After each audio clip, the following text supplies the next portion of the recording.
You're listening to Discography Discussion, episode 177, Mastodon. Hosted by Dan Terry. Very first album they've released in like 20 years, so, check that shit out. David Van Zandt. Windows Media Player graphics in the background. Oh, yeah. Yep. And Joseph Wren. And isn't that exactly what you want? David Van Zandt reacts to profane deathcore. Presented by discussmetal.com. And if your Megazord transformation failed because you brought the wrong animals, then you are ready for this episode of Discography Discussion. I am Joe, that is Dan, that is David. What's up? Well, I'm super stoked to be talking about Mastodon tonight. I know you guys are too. In case you didn't know, Mastodon was a Christian rock band formed by brothers Dino and John Elefante of Kansas. So this is gonna be pretty exciting. They've got It's a Jungle out there. They've got 3. They've got Revolution of Mind. They've got all kinds of just 80s rock, hard rock, almost metal bangers out there. I'm just kidding. We're gonna talk about the real Mastodon. Thank you. I was about to ask, did we listen to the same band this week?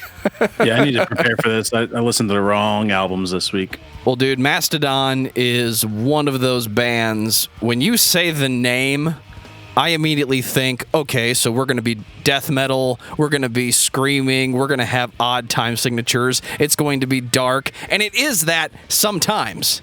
But then we get this weird false thrash thing with even some blues, slide guitar shit thrown in every now and then. What the actual fuck? That is my question. Everybody likes a smoothie. I like a smoothie. I had a green tea and pear juice smoothie from Smoothie King last week, and I enjoyed it. And I drank it while listening to Mastodon. I can't take you seriously saying that wearing a Napalm Death shirt. I got with the Smoothie King. So I pulled up to Smoothie King, right? And how can I take your order, sir? Well, here's what I want, okay? I want you to take some green tea, and if you could put just like a dab of pear juice in there for me as well, and then a little bit of low-fat yogurt, in there. If you could just blend that shit together and let me consume it, as I will consume it to get my daily calories, which I burn with my body. Excuse me, give me just a moment. Manager, person, David, for the purposes of this joke, this guy's wearing a Napalm Death shirt, but he's not asking for anything closely related to black coffee. Is he good? Is he wearing a mask? No. He's got a giant beard, though. It's pretty awesome. Yeah, get out of here. But you know what else sounds really good? Fucking Mastodon. It's been way too long. It's one of the most requested episodes for us to do so far, that we haven't done yet. I think we might have gotten more requests for other bands, but as it stands right now, Mastodon has been described by listeners as the big gaping hole in our show lineup. And so eventually we were going to have to talk about Mastodon. And this is really, really, really, really hard because, there's so many different directions and movements and things associated with what this band does. And I said movements. I didn't say, well, lots of riff changes and weird time signatures. And it has that, but this is a strange band that does a lot of strange things. But for some reason, I don't consider them a progressive band. So we'll just, kind of go from there. Well, before we go from there and find ourselves a Zeo Crystal, I'm going to take this time to say thank you to everyone for listening to the podcast. Thank you for listening and for subscribing. If you are not a subscriber, then you can find everything Discography Discussion at discussmetal.com. We are on Spotify, Apple and Google Podcasts, TuneIn Radio, Stitcher, so if you have an Amazon Echo or a Google Home, you have no excuse. Ask it to play the latest episode of the Discography Discussion podcast, and it will. We're also on Facebook and on Twitter at Discuss Metal. Be sure to like, favorite, and subscribe. It really helps us out. It lets us know you're listening, and now Dan is going to tell us all about 5-star reviews. We love 5-star reviews here on Discography Discussion, and I love this one. This one says it all. This is from Diabolical NV from Great Britain. The title is 5-star reviews are good. I agree. And then he says, so is this podcast. I agree. You did it, dude. Thank you so much. The other cool thing is that apparently we jumped to number 63 in the United States under music commentary in Apple Podcasts, which is pretty amazing.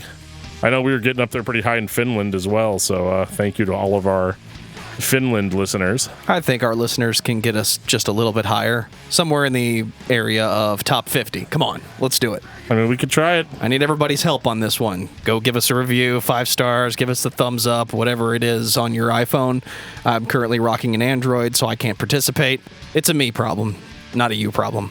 We got a comment on episode 170, Dry Kill Logic. This is from Dry Kill Logic, who retweeted our show on Twitter and said, "Thank you, Discuss Metal, an incredibly honest and articulate assessment of our career, music, and place in metal. Highly recommend you check out all their stuff." I'm a little bit speechless on this one. Yeah, no, that was awesome. I definitely was not expecting that to jump across the feed today. So thank you, Dry Kill Logic.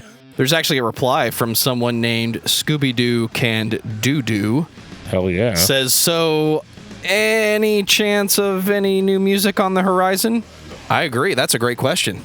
Can we get some more Dry Kill Logic? I mean, that would be pretty amazing, I would say. We got an email from David Wilson. He says, thanks for discography discussion from the UK. David says, hi, I just wanted to thank you for the great podcast. I am a butcher from Southwest England, and I've binged on the pod in the last month, often while smashing up carcasses. This pod has... I like how he doesn't specify what type of carcasses. We're assuming it's we're assuming it's animal carcasses, but we don't know. It's metal, man. It is so metal. He says, the pod has widened my listening by reminding me of bands I had forgotten or steered me back to some bands I had dismissed. Example, Poison the Well on one sucky live show, as well as turning me towards some sweet ones I had missed, particularly in the US and Scando, metalcore, and death metal. Being of a similar age to you guys, I have had different waves of interest in metal, and a lot of these bands have been American, so your perspective from closer to that scene gives a cool angle.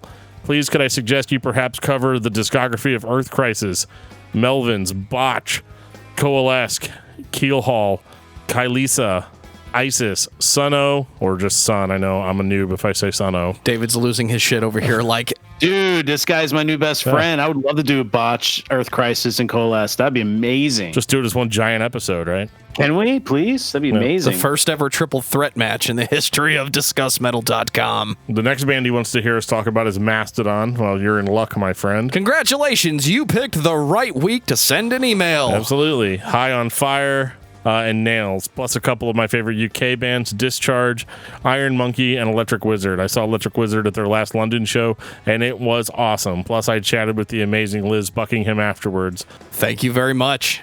We got an email from Todd. Todd says, Iron Maiden discography discussion. Hey guys, I would love an Iron Maiden discography discussion. Found you guys a couple of months ago, and I'm going through some shows. I think it's really interesting to hear others that have the polar opposite opinion of an album than me. I agree 100%. That's kind of the most fun part about doing this is just seeing people kind of come back after we do an episode and say, wow, I can't believe that you thought that about this record because it's my favorite one, or you loved this and I think it's hot garbage, you know? So absolutely. These opinions are what makes this so much fun. So Dan, tell me about Mastodon. Well, Mastodon is a metal band from Atlanta, Georgia, here in the good old US of A. They came out in 2000, which is really hard for me to process that was 20 years ago. But for whatever reason, we're just going to kind of move through it, and I'm going to feel really old as this goes the way I think it goes. Mastodon's a really interesting band. They do not have any albums that sound like any of their other albums. They don't sound like a different band on each album, but they definitely don't repeat themselves. If there was ever a template for play whatever you wanted to play today, but not take yourself so seriously that you need to sell it to me, the listener, as a progressive direction, or we changed our style because it's 1995 and we need to sound like Alice in Chains, this would be it. When I listen to Mastodon, it all flows together, but they have their eras less than 3 years apart between albums. It's very enjoyable. It was not challenging to listen to all of these records this week. I didn't have to put myself in a progressive metal or death metal or Opeth mindset. the early records, I thought that's where we were going to go. And eventually the slide guitar showed up, and it was just a breath of fresh air. What's the matter, Joe? You didn't like talking about gore guts? I enjoyed talking about Gore Guts. I didn't want to talk about Gore Guts again. We haven't revisited a band that quickly, ever. Thank you very much. Yeah, man, Mastodon's what happens when you get 4 insanely talented musicians and keep them together for 20 years. Like, what other band can you name? Well, I'm sure there's a lot, but there's not very many bands that have stayed together for 20 years and put out this many albums and haven't had lineup changes, at least in that genre. I can't think of one. The list of bands I can think of that have never changed a single member is very small, and none of them are consistently releasing records. It's 2020. We're overdue for a Mastodon album by their timeline. Yeah, and it's never like what's the main lead guitar player's name? Brent. It's not his show. Like, all 4 of them show up. All 4 of them are so talented, and I think that's why you get a different sound on every single album, because it's a collaborative effort. It's really weird considering how they started, where they ended up, and I think that's going to be the most interesting part of this discussion, because I remember hearing their first album, Remission. I heard March of the Fire Ants on a Headbangers Ball compilation, and obviously was completely blown away because that song is badass. And Mastodon was one of the heaviest bands I'd ever heard. Not even because they're playing like extreme metal or death metal. They just, on Remission, they were uncompromisingly brutal, but like almost in like a production heavy kind of way, like brutal riffs, not necessarily just like blasting. Although there is some blasting. This album sounds like the Melvins decided to try metalcore one time. Interesting. I have no idea what to say to that. Interesting. Yeah. It has the metalcore vibes, but they're power chord heavy, almost nu metal-ish in tone. So for me, that's like you take the punk rock energy of the Melvins and just throw some metalcore on it and see what happens. I didn't say it was bad. It's just not what I was expecting from a band called Mastodon.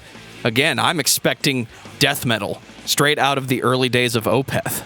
Blackwater Park, anybody? We don't get that just yet. Well, I think it's got kind of a similar vibe to kind of the early Opeth in approach, not necessarily in sound. But there's this idea of wanting to cram as much stuff into each song and somehow make it all work. I think that's the weirdest thing, whereas as disjointed as this record may sound on paper, it all works. Like, when you're listening to it, you're just kind of grooving through it. And I definitely appreciate this version of Mastodon quite a bit, because I think when this band caught on and got bigger later on in their career, they were kind of seen as this like more mainstream metal act, and people kind of didn't like them because they just weren't brutal enough or whatever. And I remember always like kind of having this album as reference to think like, yeah, these guys could absolutely just tear down the fucking house at any moment. I remember that perception. Very early on, when people mentioned Mastodon, it sounded like a band that had been mainstream heavy for years, but they were arguably brand new at the time. They were, and that's something that's really special about Remission, is that they're a band that was brand new. It was their debut, yet they sounded like an ultra experienced band. And I thought that was really, really unique about them at the time. You know, I like the harsh vocals. I like the songs because they kind of ebb and flow and kind of grind kind of slowly, and like not slow, like, but they never play like blisteringly fast. And if they do, it's done in like shorter segments. And I don't know, man, like it's really hard to put a finger on it. I'm going to say that a lot in this episode, but like Remission is equal parts brutal, but also has like really fucking gnarly guitar solos. And I don't know, they never venture too far into any one direction. This is almost kind of like the safest Mastodon record, because as they go on, there's some things that you're just going to have to accept moving forward. And this is the first one that I think, in a lot of ways, you know, would appeal to the most metal fans at the same time. Dude, I love it. So I'd never heard their first album. I kind of only knew about Mastodon in like their kind of middle middle albums, like their third and fourth album era. So going back and listen to this, it just kind of blew me away. Like the harsh vocals, he sounds like he could front a hardcore band. I'm not sure if that's Brent doing those screams or if that's the bass player, but those are just hardcore vocals, and I was loving it. And then the drummer, we'll probably talk about Brandaler a whole bunch, but clear heavy jazz influence. And you're listening to this kind of like heavy metal, progressive metalcore version of music, but then with a drummer that just puts a fill in every single second of every track possible, almost to the point where it's like, all right, dude, calm down. But it never gets old and never gets boring. He just putting fills and hi-hats in every second of every song. I love it. And then you got four dudes, like all four guys are playing instruments. You don't have just a lead singer. So that's why they have those long segments of every song where they can fit in a whole bunch of different genres into one track because everyone's playing something.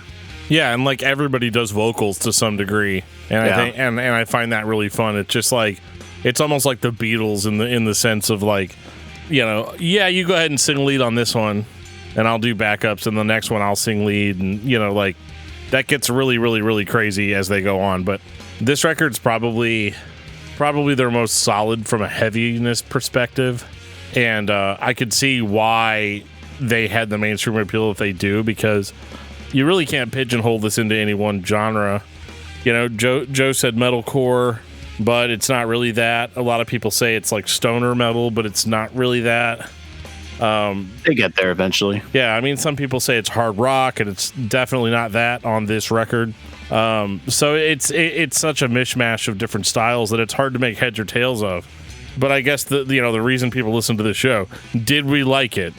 Absolutely. Yeah, I love no question. Yeah, I love every minute of it, regardless of how disjointed it may be. There's no bad ideas here.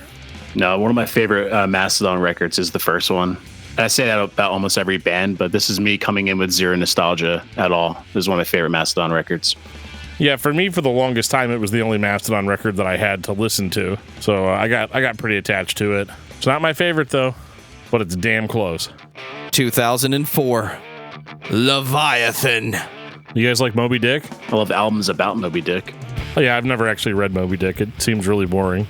My favorite Moby Dick interpretation is the made-for-TV movie starring Patrick Stewart as Captain Ahab. Yeah, but I mean, that was badass. Absolutely. It always reminds me of the Macaulay Culkin and the Pagemaster. Remember that movie? Oh, yeah. Oh, dude, that movie was terrible. Oh, I loved it. That's all I think about Moby Dick every time. So I'm not really sure why Mastodon decided to write an album about Moby Dick, but I'm glad that they did. Now I don't have to read the book. I can just listen to this Mastodon record. You get the majority of the story here. I don't think there's anything missing that you need to know. No, and then, here's the thing about this record. It is riff salad, man. Absolutely. They play out so many different riffs on this record. And this is weird because this record, the first thing that you notice is that Remission had a very, very, very, full sound to it, whereas Leviathan sounds, ironically, much more dry. Oh, yeah. And kind of lo-fi for sure. Yeah, kind of chill, and so the riffs don't hit hard. They're not here to pummel you on this record. But it's like you're going over to your favorite pothead friend's house, and he's got his guitar out, and he's like, dude, check out this riff. Hey, David, that's a nice Gibson you got there. Call me a pothead. And then 4 hours later, he's done playing some riffs for you, and you're like, what the hell was that? That's Leviathan. This is thrash metal riff salad. It's dry in 2004 when it had no business to be dry. If you had a dry record then, it was because it was digitally recorded and mixed to sound like shit on purpose. This sounds like an old school album, and I love it. Yeah, it's like their first foray into their later sludge metal, tropes. But this one, they still have, like you said, an insane amount of riffs. And then bring it all back to the drummer, man. He's just putting fill after fill after fill. And tom runs galore, laying on hi-hats, different time signatures. It's like sludge metal without the sludge. I'm not sure how that makes sense, but it's exactly what I think of when I hear this album. It's more stoner metal than sludge metal, in the sense that, they're just going to show you some fucking riffs right now. And the vocals, it's funny. It's because, the vocalist and the drummer are like the only things that make it recognizable as Mastodon musically. And even then it's a little bit different. Like it's like less like hardcore screaming and more like a dude growling at you in a creepy pirate voice, which is what you get pretty much throughout this entire record. I didn't know we were listening to Ailstorm. Yeah, it's pirate metal before there was pirate metal, but it's not that. Pirate metal is worthless. But anyway, there's just something about this record that I love because it's more focused than Remission was. It follows kind of a theme.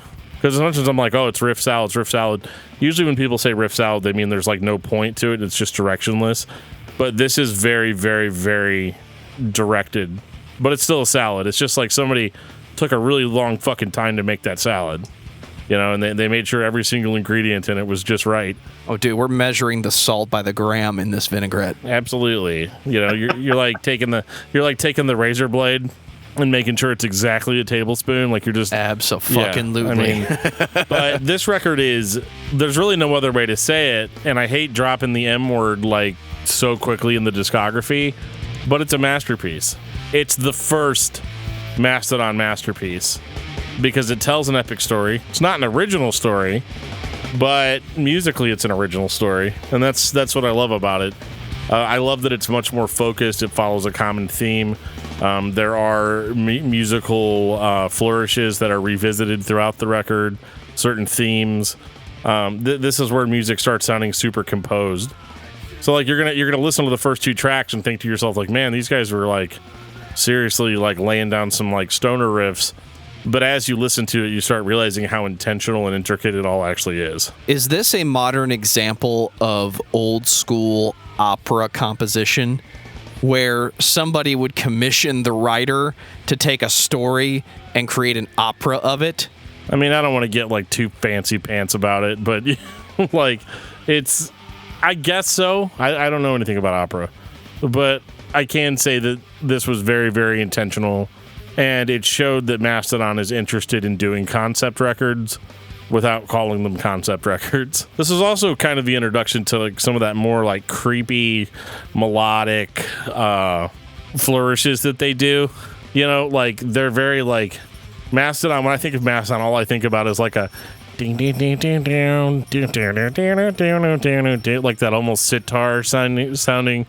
That's what makes Mastodon, and this is I think the first record where that sound really starts to kind of come out and play, and they get kind of almost that like more mystical vibe to their music. 2006. I'm gonna use the voice just one time. Blood Mountain. Blood Mountain. Holy shit. We're gonna play faster. We're gonna play more intense. We're gonna have harmonized main vocals. It's so fucking old school thrash. It's not even funny. I love it. They also took a ton of drugs.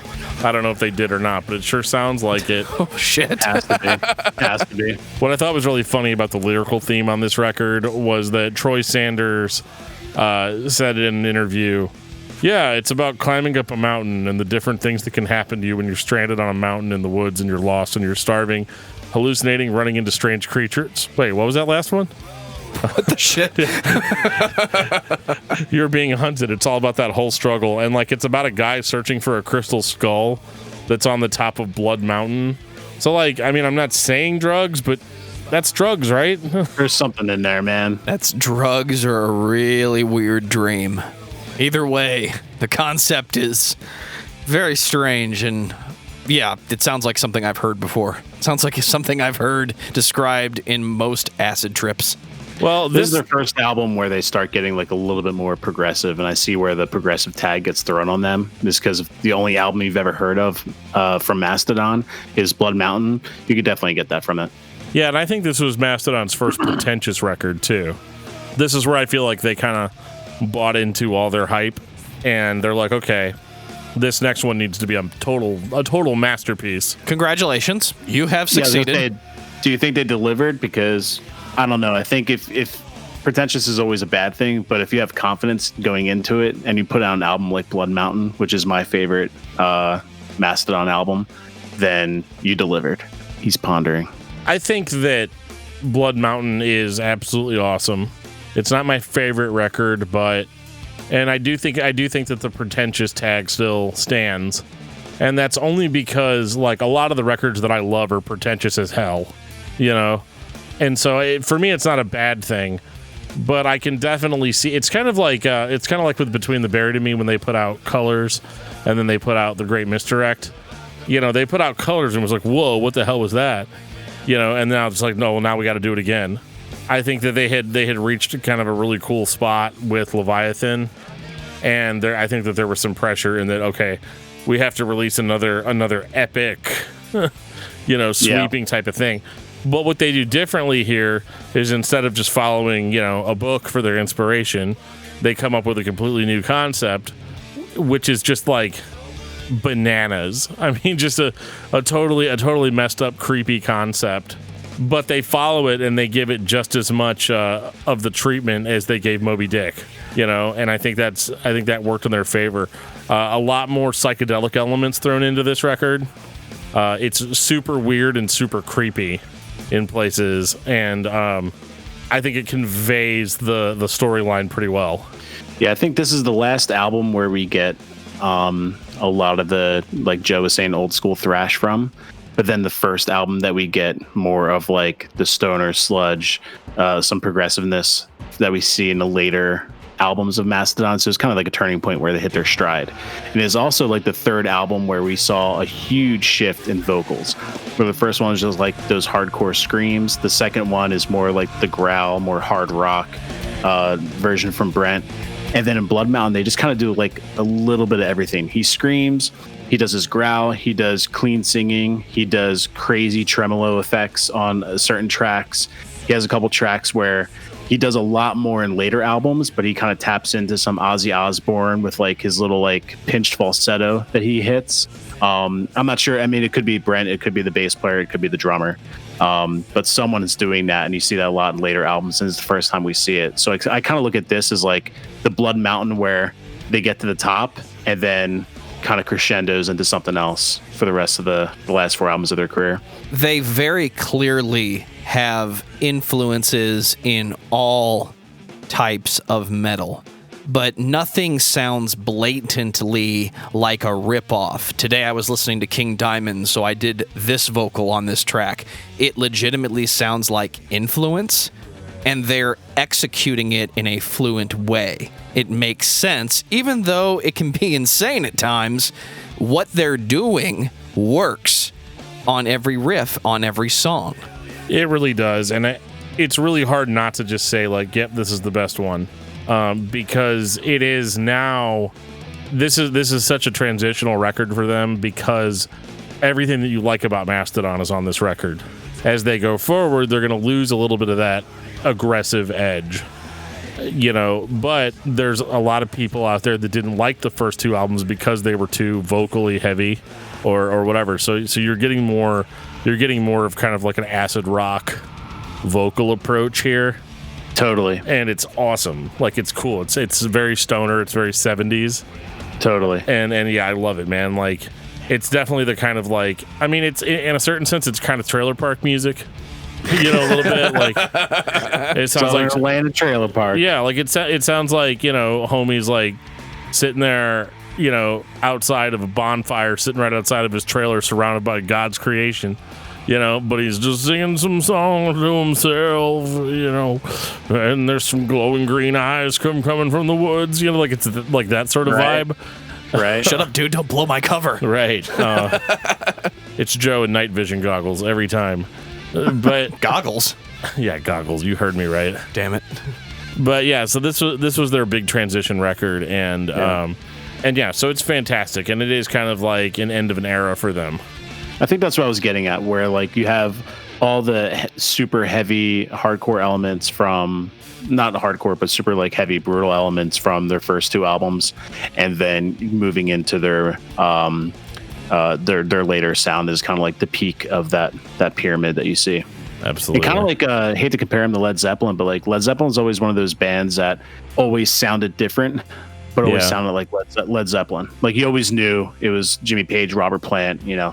And you always remember it one way, even though they went multiple directions. Totally. So from like Led Zeppelin 1, 2, 3, especially between 3 and 4, totally different sounds, but you always knew it was Zeppelin. And that's kind of where Mastodon is right now. And this third album going through it this week proved that to me, where it's like all 3 albums you can put on, it's like, that's Mastodon. And I wouldn't pick out one single track from any of these albums. I think you have to listen to them as a full unit.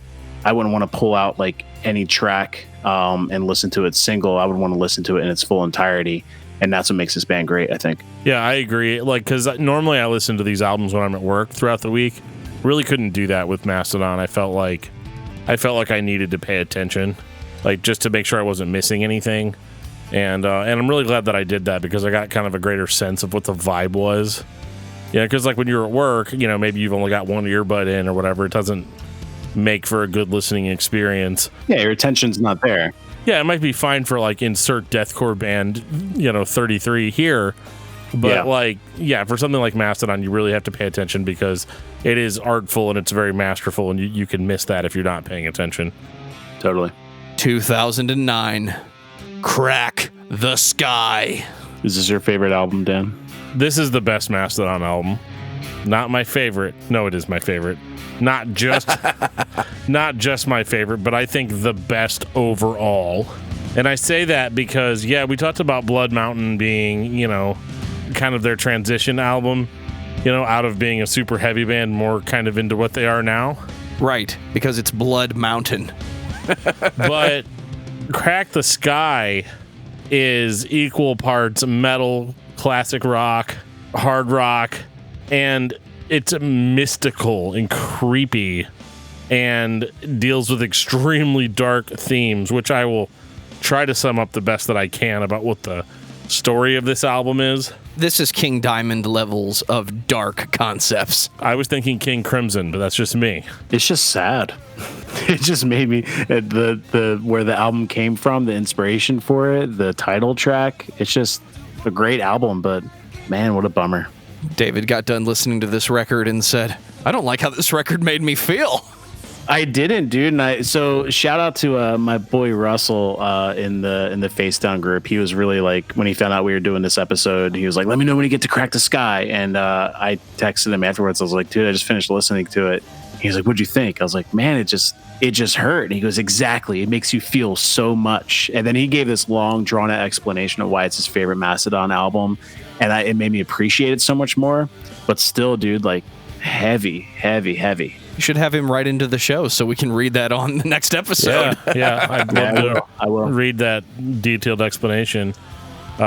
This is a really, really, really weird concept, because like they're kind of at a point where they're like, we're doing concept records all the time now. They will knock that shit off quickly, but for now, we're still firmly in concept record territory. So this album is about a quadriplegic who obviously can't move, right, or go anywhere. So he learns astral projection, and he flies into outer space and really close to the sun and burns a golden umbilical cord in space. It's not as crazy as the 10-speed bicycle, but it's up there. Golden umbilical cord. I was thinking about that. Yeah. In space. Yeah, so unfortunately, it severs his connection to his body and Earth. So he's like in space, floating through space in like spirit form, in oblivion. Get it? And then he ends up like, this is hard to follow, and I'm trying to summarize it the best I can. He essentially ends up getting put into the body of Rasputin, and then like when Rasputin is murdered or executed, depending on how you view it. I wish Mike was here. He could tell us the whole story. Man. He's but when Rasputin died, this quadriplegic dude and Rasputin's souls are now like floating out in the ether, and then they like literally run into the devil, and the devil tries to steal their souls. It's just completely fucking crackers, dude. Like, and I love it because it's just so balls out like craziness. Is David Bowie a tea kettle in this example? No, but this is just really this is really out there. And like normally, like if I would have read that plot synopsis to myself before ever hearing this album, I probably wouldn't have even listened to the record because of how like crazy it is. However, there is such a profound musical statement made on this record. It's still very much Mastodon, but my God, do those clean vocals come in smooth and they hit you so hard. Yeah, clean vocals hit you hard. Oh yeah. How often do we say that on this show? Like never. And this album is slow, it's dirgy, but the songs are so much more memorable than they were on Blood Mountain. And that's why I give this record kind of the edge over Blood Mountain, because they're both masterpieces, but this one really, they found it was like their third shot at writing a masterpiece, and I feel like this time they nailed it. Totally. So super sad though. Yeah, so like the whole concept part is one thing, but then the album's original inspiration and the inspiration for the title track was the drummer Daler's sister, who committed suicide at the age of 14. Whose name was Sky, yeah. Whose name was Sky. So that was killer. And then just the lyrics of... So, like, I read that, and then I read the concept part, and I started listening to the album and, like, totally into it. And then the very end of the title track where... Because Brent's lyrics, or I'm assuming... I hate to always say it's Brent, but whoever the lead singer majority on this album is...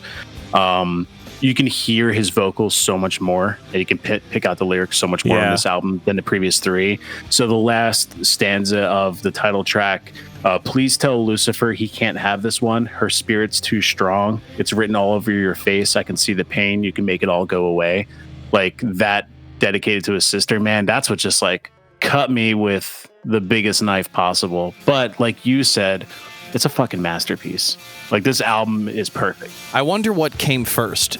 Did they write the music, or did they sit down and have a conversation with the drummer? Like, I have this idea for a concept, but it's going to be very, very personal.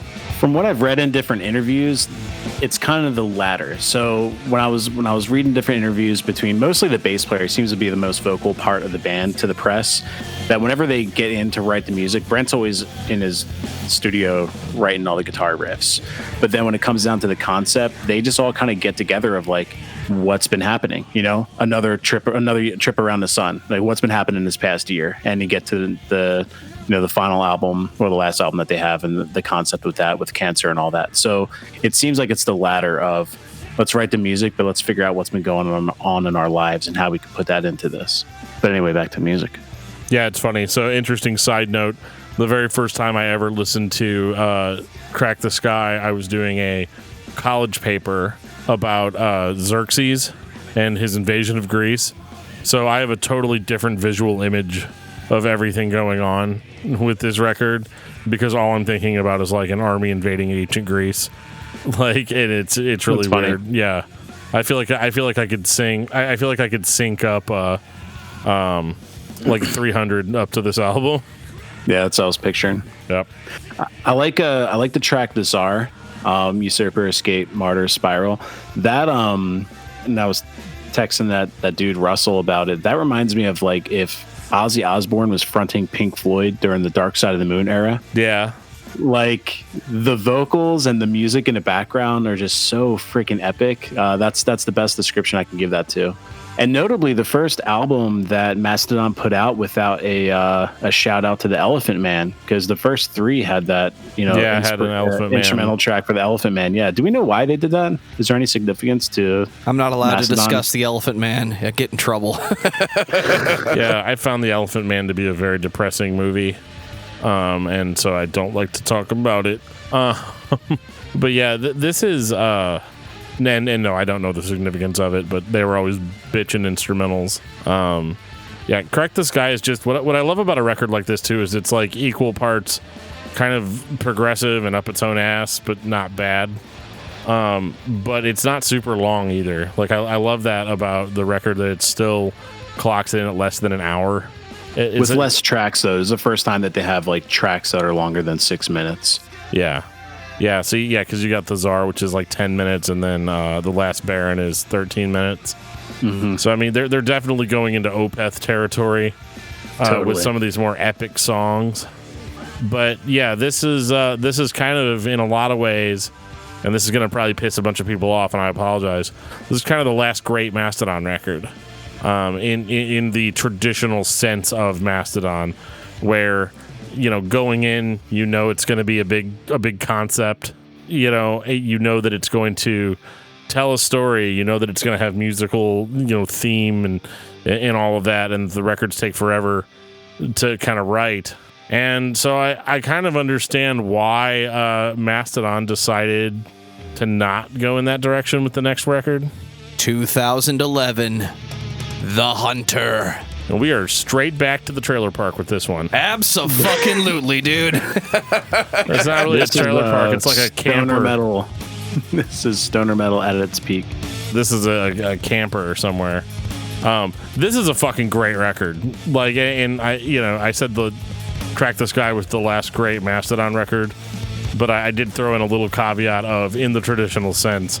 I kind of like this Mastodon Unchained, where you really can't predict where they're going to go at any given moment. You know, The Hunter is not tied together by any particular theme.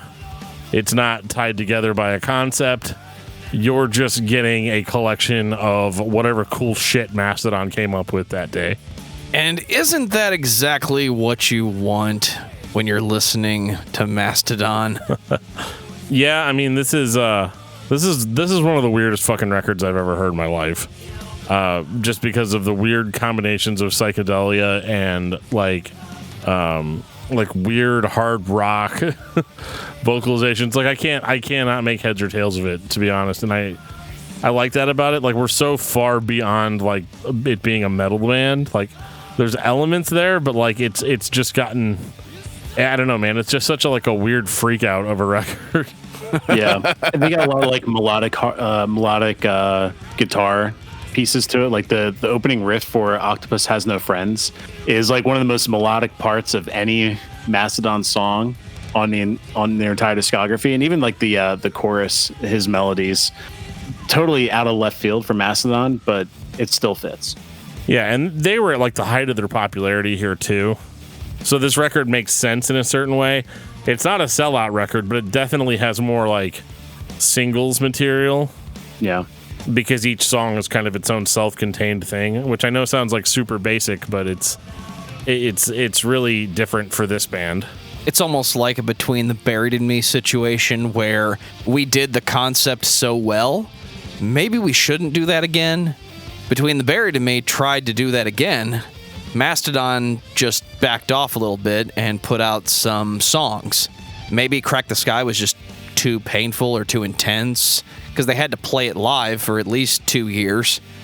I'm not going to say they took it easy, but I think they knew how good Crack the Sky was. So rather than try to top it or do more of the same, they just gave that one to the fans and said, here's the new record, but we're not trying to do that again. Yeah, this is when they like said that like they're obviously a metal band, but they could still do like rock and hard rock and do it right and do it well. And this is like the first album that I think that they kind of delivered on that aspect of it as well. It's not as like riff oriented as the past couple albums have been. Like even Brent, reading the interview, said it's like a heavier Led Zeppelin, which I can totally see where he's getting that from that. But yeah, it's just like a straightforward heavy rock album. Yeah, it's different, and yeah, obviously Curl the Burl was the big single. And have any of us like really like? Does anybody know what Curl the Burl even means? No, but I'm gonna start no fucking clue. Use it in everyday language now, man. Instead of saying like that's the way the cookie rolls or the cookie crumbles, I'm gonna say, hey man, it's the Curl the Burl, bro. Let's get back to cookie rolling. Where the fuck did that come from? Have you guys?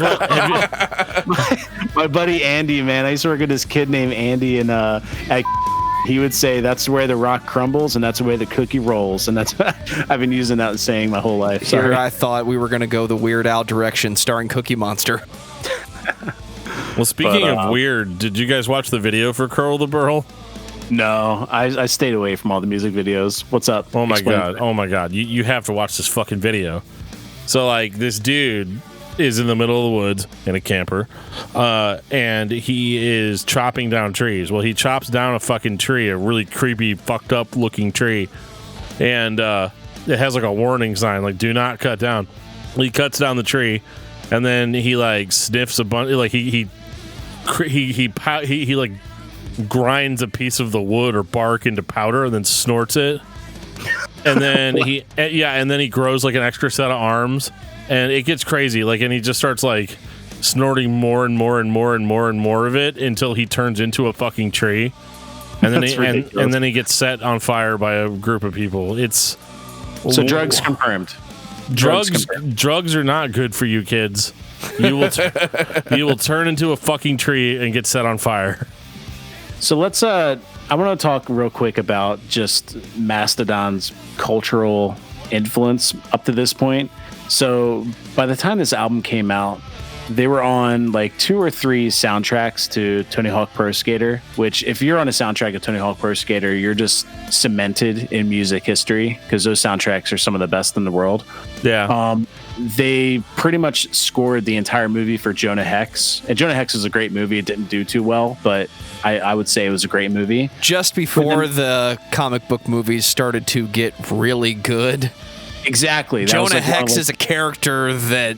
Let's put him back in the movies, guys. Come on. Josh Brolin nailed it. And they did an instrumental score for that whole album, for that whole movie. They released it as an EP, which is awesome. But then let's talk about the bands that they've toured with up to this point. So the obvious ones being Slayer, Trivium, Lamb of God, and Metallica. You can totally see Mastodon on that tour. But then they're touring with bands like These Arms Are Snakes, Against Me, Cursive, Planes Mistaken for Stars, Dillinger Escape Plan. Like, these guys can just hang with anyone in any scene, in any genre. Are you really going to skip the opening of the Aqua Teen Hunger Force movie? Well, yeah. Well, that, I mean, I've never seen it. I know the name. I've never seen it. I was just going by pop culture that's relevant to me. But go ahead, Joe. Oh, shit. Really? Mastodon. Go to your house and tear your wife in half. Yeah. They're just relevant no matter what genre you listen to. If you're listening to heavy music, Mastodon's relevant to you in one way, shape, or form, whether you know of them or not. It's the name everybody knows and responds to. And respects, for the most part. I haven't seen much hate on Mastodon. Yeah, there's not a lot of Mastodon hate, and that's actually the next point I wanted to bring up with talking. I kind of lump The Hunter and Once More Around the Sun kind of together because they were essentially kind of like written at the same time. 2014. But yeah, like on your point about them nobody really talking shit about Mastodon, and kind of a common thread on this show, everybody's always like, every episode of Discography discussion is how Dan liked the first 2 albums because they were heavy, and then they got softer and softer, and before you know it, he's going on a drunken rant about how they fucking sold out, you know? And I'm just like... Do I need to bust out the time machine so we can go back and find that version of Dan? Yeah, right? I know people actually, it's weird. People actually get pissed whenever I like bands. I think everyone here heard like your Under Oath birthday episode and judged you basically on that one. Oh, 100%. It goes back much further than that. Well, back to Mastodon. It's not that I get mad when bands stop being like super heavy or super extreme. Mastodon is an exact example of what I'm talking about when I say, dude, if you want to make more like popular rock music or go in a more mainstream direction, just do it good. Yeah. You know, totally. Like I don't expect you to do the exact same thing over and over and over and over and over again. Some bands I expect that, but with Mastodon I don't. And I haven't quite figured out like what the secret is to that, but I think a lot of it is this is their talk about Crack the Sky or The Hunter, and then Once More Around the Sun. The Hunter's their 5th album. They haven't had a single lineup change in 5 albums, and all 4 of them, it's just 4 dudes. They are insane musicians. So you get 4 insanely talented musicians, as I said at the beginning of the show. You keep on putting out album after album without taking crazy long hiatuses in between, like Tool does. You're going to get a consistent sound with just different influences. I love it. Yeah, it's always very interesting, and it's always very Mastodon. I think that's why this band gets a collective pass when it comes to, yeah, they went like rock, but even though it's rock, it's still like balls out insane, weird, off the path Mastodon. Although I will say Once More Around the Sun is beyond my least favorite. Mastodon album. Oh, you don't like it? I couldn't get into it, man. Is it just me, or is it just a lot slower? I think up to this point, I've been getting really used to just fast, blistering. Even their Hunter's, like, their rock album, just fast Mastodon. This one just seems so slowed down, at least for my taste. I think every record up to this point had something to latch onto, whether it was the concept or the tone. They all go fast or go slow. This one, if Mastodon ever had filler, this would be it. But filler compared to what? It's not as good as the other 5 records. It's not as good as Emperor of the Sand. Yeah, it's not a bad album. It's not like, it's not Year of the Black Rainbow for Coheed and Cambria, where that was just a bad album by a great band and I couldn't stand it. Here we are, Juggernaut. This album, this album's not bad. It's a great album. It's great musicianship, great writing, great lyrics, great theme. Out of all 7, my least enjoyable to listen to. I think I probably won't go back to listen to this one anytime soon compared to the others. Well, yeah, I mean, the other albums are so rich, like they're so rich that, like, you really don't need this many records by this band. I mean, I know it sounds like crazy, and it's not like they're like fucking us with records, like they don't have like 14 million records out. But, like, yeah, I largely feel the same way about this one. And then again, that's kind of why I always say, like, I lump this and the Hunter together, because I kind of feel like they both came from the same place creatively. And, I don't know, the first time they did it, it was great. Like, the Hunter was a much better record than it had any business being. And Once More Around the Sun was just like, I mean, it's almost there in the title. Like, yep, another year. Yep, another year. Another Mastodon record. Like, I don't know, maybe the only thing, and of course, I don't know this personally, but I feel like there might have been a little bit of burnout here. There might have been just a little bit of like, well, we're such a big deal now that we have to consistently put out content, whether we're feeling it or not feeling it. And like you said, it's not like this is bad, because these guys are great, so, like, they probably can't put out a shitty record. Yeah, totally. So it's like, it's not shit, it's just not necessarily up to the same level as some of their other albums are. Yeah, it has like I don't want to say it has the least amount of direction, but I can't really think of anything else critically to say about it. Because I feel like, obviously Leviathan had the whole Moby Dick thing going. Blood Mountain had the whole theme for it going. Crack the Sky had the inspiration from his sister. And The Hunter was just a really, really good rock record. This one, I feel like, is just progressive to be progressive. And they jam on it for sure. Like, the song I'm listening to right now, Ember City, just has, like, one of my favorite guitar solos out of all Mastodon. But other than that, there's just not as much direction as the other 6 albums have. I totally agree. Cool. 2017, Emperor of Sand. All right, guys, so we are definitely going back to Concept Land. From across the desert sands, Graham can hear the sound of approaching hoofbeats. Take a break on that one for a second. Now I need to chug some water so I don't have a heart attack. What an episode. I didn't expect King's Quest references to go over so well in this podcast. I'm sorry. We're showing our nerd. I wasn't ready for it at all. I'm sorry. I don't know anyone else is going to bust out a King's Quest like reference in the middle of a heavy metal podcast either, though. This guy, Emperor of the Sand. Was not expecting, after the last album, was not expecting to like this album. I was kind of going into it, and I listened to this album for the very first time last night, going into this morning. Was really going into it thinking, okay, so Mastodon's peak has ended. They don't have anything left in the tank. This is going to be another filler album. It's great themes. It's about a couple of the members, family members having cancer. Totally respect that and relate to that.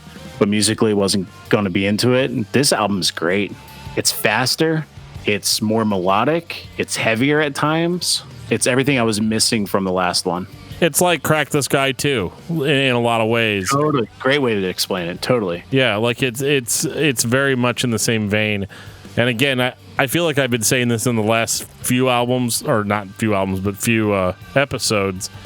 I almost like to rearrange the discographies to where they make sense.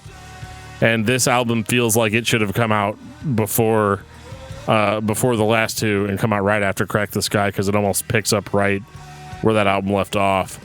And it's about a desert wanderer who's been handed a death sentence, but it's pretty obvious that it's actually just about cancer and chemotherapy and very real world stuff. They weren't as, like, I guess, secretive or whatever about like what the concepts really were about.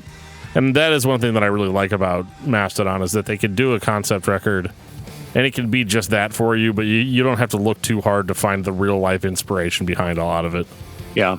So it's not in your face of, like, I love concept albums. Like, I'm a huge fan of the Deer Hunter, and the Deer Hunter is just a concept record, 5 of them in a row of this is the character, this is his story. It's not that in your face with it, which I totally appreciate, but it's also not so far ambiguous like I Am Hollywood by He Is Legend, where they say it's a concept record, but like, can you really pick up any of the themes with it? No, not really. I Am Hollywood is not a concept record. Come on. Yeah, but they'll say it is, you know? So that's what I'm getting at, where it's not so far out of left field ambiguous that you can't relate to it. Mastodon perfected the metal concept record, I think. Well, yeah, and they did that on Crack the Sky as well, where you take real life pain and you put it into a story. Because, like, one of the issues I've always had with concept records is that I just am so disconnected from it as a human being. A lot of concept records, I don't feel anything while I'm listening to them. Maybe I'm trying to follow the concept, or, you know, read along with the lyrics, or try to figure out what the story is, but I don't have that emotional connection. And they're able to do, at least on 2 of their records, they've been able to evoke that feeling in me. The only feeling I got on Blood Mountain was creeped out. Yeah. Which was the goal. Yeah, that's the point, man. As an individual album, this one sounds like The Hunter picked right back up where they left off. Once More Around the Sun, it just doesn't click. But then this one has songs like Show Yourself, where we're going full hard rock. That's their most commercially successful song, I think. I think I read that somewhere. Absolutely. That was like, yeah, it beat out Curl the Burl, believe it or not. Almost the least Mastodon sounding song that they've ever written. But it's still good. Like, you know, it's definitely, it has a radio rock feel to it. It's a little bit more, I don't want to say poppier, but it's more digestible, I think, than like anything pre The Hunter. But it's still a great song. I did not watch the video for that one. I kind of don't do music videos anymore. I've been trying to watch more videos for the show just to get some sort of frame of reference for it, because you know, Curl the Burl was a song that just was so weird to me, and then to watch that video, I definitely like left with more questions than I had whenever I started. But I feel like it was worth it. I wanted to see a dude become a tree and then get set on fire. So thanks, Mastodon. I appreciate that.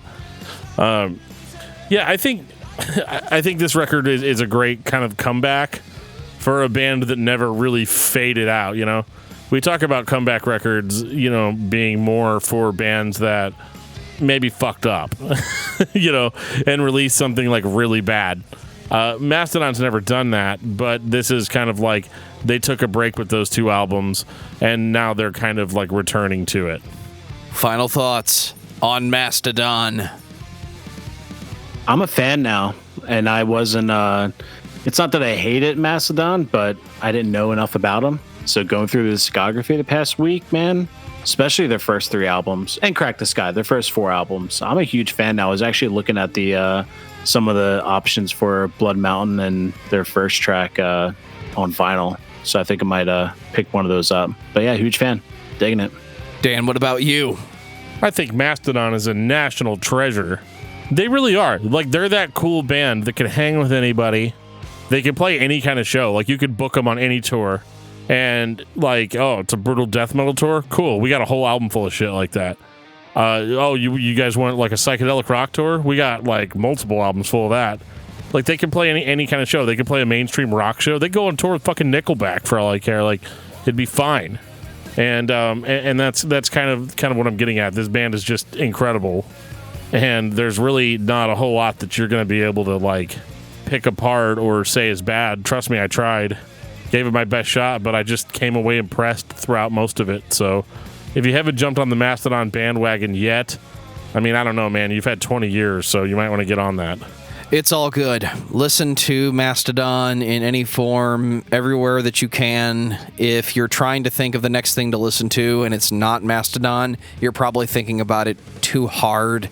They do a little bit of everything that you love about metal, and they make everything they do sound good. So even if you're not a fan of the death metal that's in here, you're going to accept it because it works in the context of Mastodon. So listen to Mastodon if you are not. Dan, what's your album of the week? That would be the new album by Hum, Inlet. Very first album they've released in like 20 years, so, check that shit out.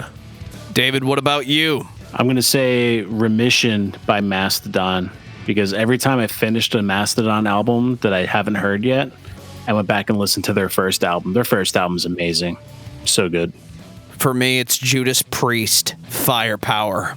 Still rocking Firepower, huh? I will rock Firepower until something else comes out that's better than Firepower. There you go. Take us out, DFT.